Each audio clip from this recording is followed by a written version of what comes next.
Hello दोस्तों, आज हम समझेंगे दुरुस्त स्वामिनी, जो कि जयशंकर प्रसाद का एक नाटक है। दोस्तों, ये जयशंकर प्रसाद का आखिरी नाटक है और ये हुआ था 1933 में प्रकाशित। ठीक है, इसमें 3 अंक और 3 दृश्य हैं और इसमें जो पात्र परिचय है वो देखते हैं, जो कि पुरुष पात्र में है चंद्रगुप्त, रामगुप्त और शिखर स्वामी, शकराज, मिहिरदेव। और स्त्री पात्र में है दुरुस्त स्वामिनी, मंदाकिनी, कोमा, खड्गधारिणी और दासी। ठीक है, इस नाटक में 4 गीत हैं, 2 गीत पहले अंक में है और 2 गीत दूसरे अंक में है।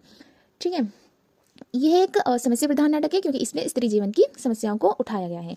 ठीक है, इसका सारांश देखते हैं। तो गुप्त राजवंश पर आधारित है। ठीक है, और गुप्त राजवंश के राजा समुद्रगुप्त थे और इनके 2 बेटे थे, रामगुप्त बड़े बेटे थे और चंद्रगुप्त छोटे बेटे थे। रामगुप्त कायर था, इसलिए समुद्रगुप्त ने अपने छोटे बेटे को युवराज बनाया था। और ध्रुव स्वामिनी चंद्रगुप्त की वाग्दत्ता थी, यानी कि उनकी प्रेमिका थी। ठीक है, समुद्रगुप्त की मृत्यु के बाद रामगुप्त शिखर स्वामी के षड्यंत्र के द्वारा छल पूर्वक राजा बन गया था और ध्रुव स्वामिनी से विवाह कर लिया था। ठीक है, मतलब छल पूर्वक ये राजा बना और विवाह भी छल पूर्वक इसने कर लिया। ठीक है, लेकिन ध्रुव स्वामिनी चंद्रगुप्त से ही प्रेम करती थी।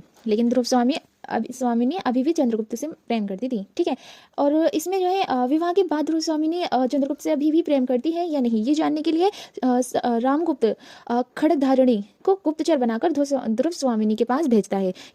इधर शकों के राजा शकराज द्वारा गुप्त साम्राज्य पर आक्रमण कर शिविर को दोनों तरफ से घेर लिया जाता है।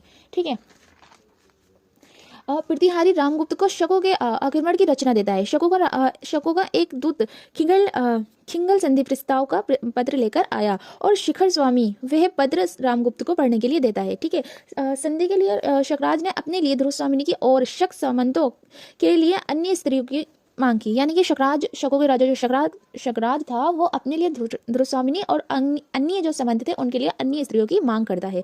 ठीक है, रामगुप्त तो एक कायर था, तो वो शकों का प्रस्ताव स्वीकार कर लेता है। ठीक है, और ध्रुव स्वामिनी को उपहार में देने के लिए तैयार हो जाता है। ठीक है, शकराज संधि के लिए ध्रुव स्वामिनी की मांग कर रहा है और यह बात ध्रुव स्वामी को शिखर स्वामी के द्वारा बताई जाती है। ठीक है, तो ध्रुव स्वामिनी जो है शकराज के पास भेजने का विरोध करती है कि मैं मतलब ध्रुव स्वामिनी और शकराज के पास नहीं जाना चाहती है और इस बात का वो विरोध करती है। ठीक है, वो अपराध में वो कहती है कि मैं उपहार में देने वाली कोई वस्तु नहीं हूँ, मुझमें रक्त की तरल ललिमा है, मेरा हृदय उष्ण है और उसमें आत्मसम्मान की ज्योति है, उसकी रक्षा मैं ही करूंगी। ध्रुव स्वामिनी आत्महत्या करने जाती है। ठीक है, लेकिन चंद्रगुप्त वहां आ जाता है और उसे रोक लेता है। ठीक है, ध्रुव स्वामिनी चंद्रगुप्त को बताती है कि रामगुप्त उसे उपहार में शकराज को देना चाहता है, लेकिन चंद्रगुप्त ध्रुव स्वामिनी का वेश बदलकर शकराज के पास जाना चाहता है। मतलब चंद्रगुप्त उसे वहां नहीं जाने देता बल्कि वेश बदलकर खुद वहां जाता है। ठीक है, पर ध्रुव स्वामिनी उसे अकेले नहीं जाने देती है और वे भी उसी के साथ जाती है। यहाँ पे पहला अंक दोस्तों समाप्त होता है और दूसरा अंक शुरू होता है शकदुर्ग में। तो दूसरा अंक जो शुरू हुआ है शकदुर्ग में, तो देखते हैं। हाँ, खिंगल द्वारा शकराज को बताया जाता है कि संधि प्रस्ताव रामगुप्त द्वारा स्वीकार कर लिया गया है और शकदुर्ग में विजय का उत्सव मनाया जाता है। ठीक है, खिंगल शकराज को बताता है कि महादेवी आपसे अकेले में मिलना चाहती हैं। ठीक है, कोमा शकराज की पत्नी है और शकराज के इस कृत्य का विरोध करती है। ठीक है, मिहिरदेव जो कि शकराज के वो कोमा के पिता हैं, मिहिरदेव के शकराज के कृत्य का विरोध करते हैं। मिहिरदेव कोमा के पिता हैं और वह कोमा मिहिरदेव के साथ वहां से चली जाती है। ठीक है,